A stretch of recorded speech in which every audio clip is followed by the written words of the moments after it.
And she's paid a television licence all her life, and you won't give them a free one in their golden years. Shame on you, BBC. Shame on you. Hi, it's me again, and I'm back with another story about the man, the myth, the legend. That is Dennis Reid of Silver Voices, who is leading the fight in the campaign to get the over 75s telly licences reinstated. Now, we did set up a meeting a while ago with Tim Davie, boss of the BBC, and he went to the meeting, but Tim didn't turn up. He sent some of his lackeys. Well, now Dennis Reid wants a meeting with Tim's boss, Nadine Dorries. Let's take a look at this. Free TV licence campaigners have demanded a showdown with new Culture Secretary Nadine Dorries to try and break the deadlock over the lifeline. Millions of over 75s were stripped of the benefit last year after the Tories broke a manifesto pledge to maintain it until 2022. The Silver Voices group has called for a meeting with Ms Dorries, who has marked her first few weeks in office by attacking the BBC, including over groupthink and failing to employ more staff from low socio-economic, non-diverse areas in the UK. Yeah, Ms Dorries does appear to be on our side of the fight here. She has been having a bit of a go at the BBC. But is she just doing that to win favour because, public sort of opinion of the BBC has shifted somewhat, and this might score a few bonus points? I don't know. She hasn't really acted on anything yet. It's all been words. So let's read on. But Silver Voices director, the man, the myth, the legend, Dennis Reid, told the Mirror, instead of haranguing the BBC over woke, the new Culture Secretary must knuckle down and resolve the long-running free TV licence dispute. We have requested a meeting with the Minister to discuss ways of settling this dispute before things get out of hand. He doesn't mince his words, does he? And the last thing you want being out of hand is a bunch of OAPs, because they don't mess about, do they? He warned that fining and potentially imprisoning people in their 80s and 90s for protesting against the loss of the welfare benefit will occur on her watch if she fails to act. Yeah, that is a concerning thing that may happen for the BBC and the government. That would be a massive PR disaster, wouldn't it? Because we know the oldies don't mess about. They're not here to play games, the oldies. They don't care. And if they start nicking and fining and putting the oldies in trouble, it'll be all over the papers. I'll make sure it is. I'll do whatever I can to do it. And I know the man, the myth, the legend, Dennis will.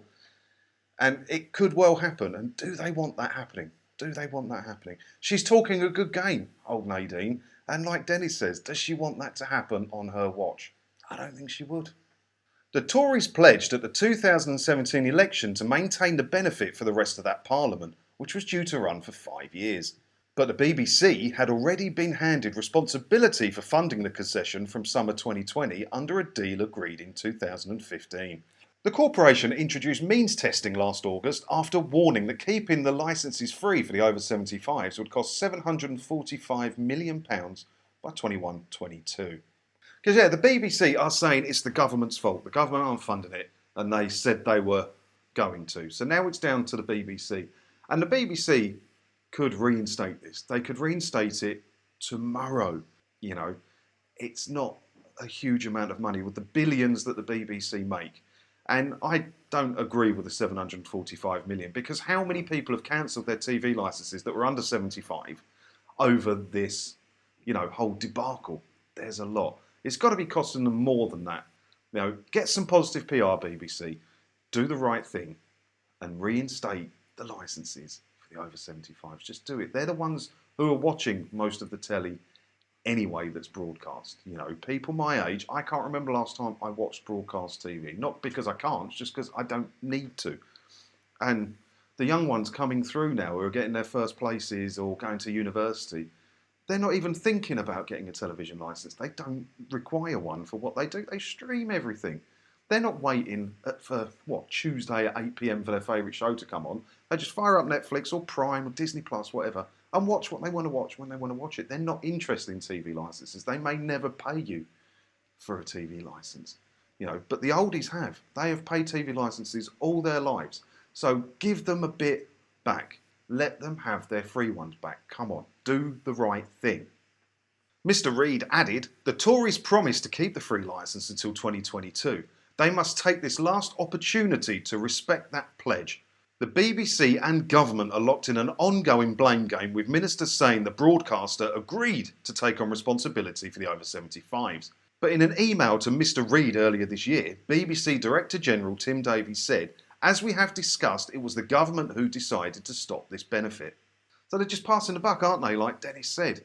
You know, the BBC is saying the government is responsible for this problem, and the government's saying, well, the BBC is responsible for this problem. I happen to believe it's both, but mostly the BBC. The BBC control the television licence fee. They control who needs to pay the television licence fee, and they could stop this tomorrow if they wanted to. It was the BBC who then consulted on this issue and decided to continue to support the poorest older pensioners who receive pension credit. A culture department spokeswoman said, not spokesperson, when it's a man it's always spokesperson lately, isn't it? Spokeswoman is okay, different conversation.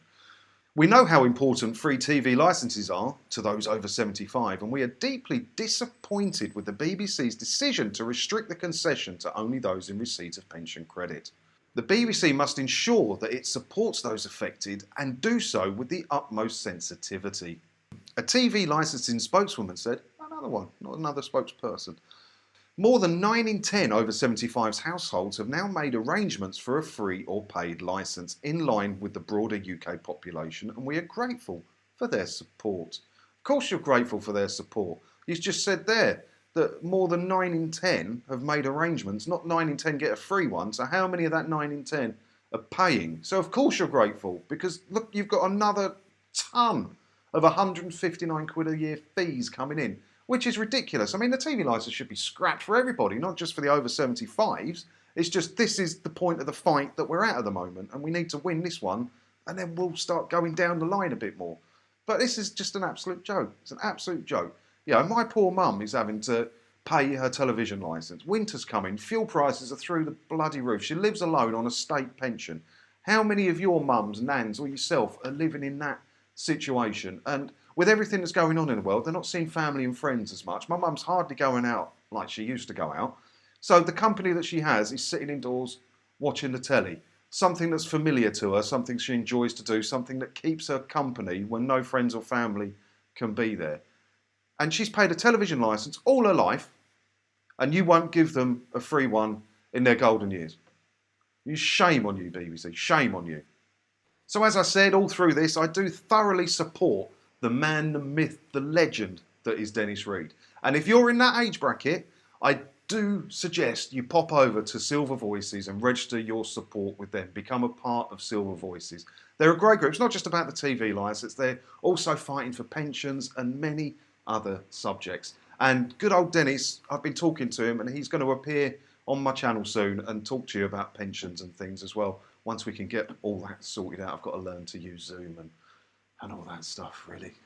It's a lot of effort, and I don't really know how to do any of that. But you will be seeing Dennis on this channel at some point in the future, hopefully. And I really look forward to that, because he is really leading this fight, and he's doing a lot more for it than I am. He's all over the place. He's getting interviews with the BBC and stuff. No one wants to talk to me. I'm just a pokey little YouTube channel.